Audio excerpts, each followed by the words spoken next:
Thanks to Ford. I'm John Rettinger from Techno Buffalo. We are here with John Donovan, the Chief Technology Officer at AT&T at the 2012 Developer Summit. Hi, John. How are you? Doing great.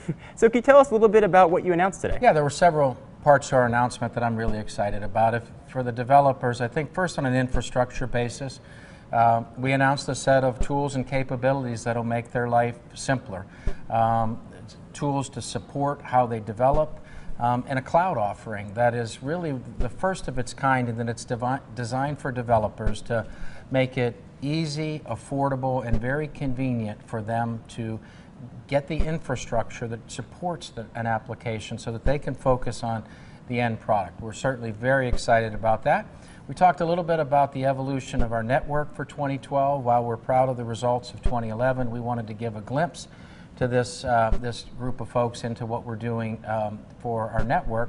And then lastly, and very importantly, we talked about the application programmer interfaces, or APIs, and we laid out the roadmap, and it's an exciting roadmap for us, and we expect to more than double the number of API calls that happen on our network at 2012, and you don't do that without providing a heck of a lot of new offering. And so we're really excited about the offerings that we had for the developers here today. Certainly. And what does that mean for the customers looking forward into 2012? Well, I think the customers are always going to see a benefit when you take the sum total of everything you learned today, and that is, we believe that an application, a network, and a device come together. And so when you have any of those out of sync, a device that's more powerful than its applications or its network, a network that's not up to speed with the applications, then that's challenging. And so what we try to do is we really try to provide, provided today, a set of offerings for this year that will really allow for our end customers to have tremendous advancement this year in handsets, networks, and applications. Speaking of network, the race to LTE is clearly on. AT&T as a GSM carrier took a little bit of a different route going to LTE. Can you tell us a little bit about the HSPA Plus and then the transition to LTE? Yes, we sure did.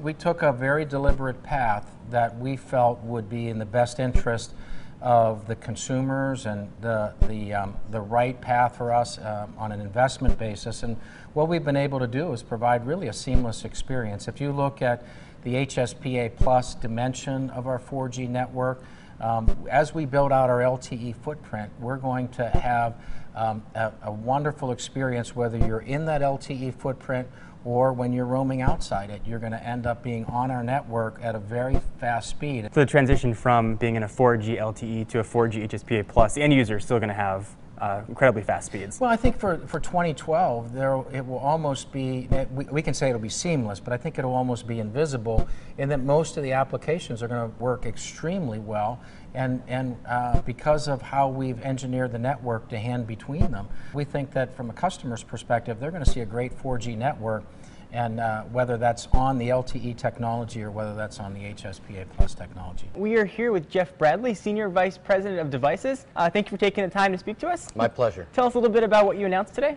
We announced Application Resource Optimizer today, short for ARROW. And it is a new tool that we're making available to developers that will help them optimize how their apps run on a wireless network, which makes their apps run faster, use less battery, and use less network traffic. Excellent. Can you tell us a little bit about what that means for customers and consumers in 2012? You know, consumers will end up with apps that actually will use less of their battery, that will allow their devices to stay live longer, and if we're able to tune the network traffic, they'll even be able to use less of their data bucket when using their apps. Making everybody happy. Everyone's a winner. Thank you very much for the time. I appreciate it. Yeah, my pleasure.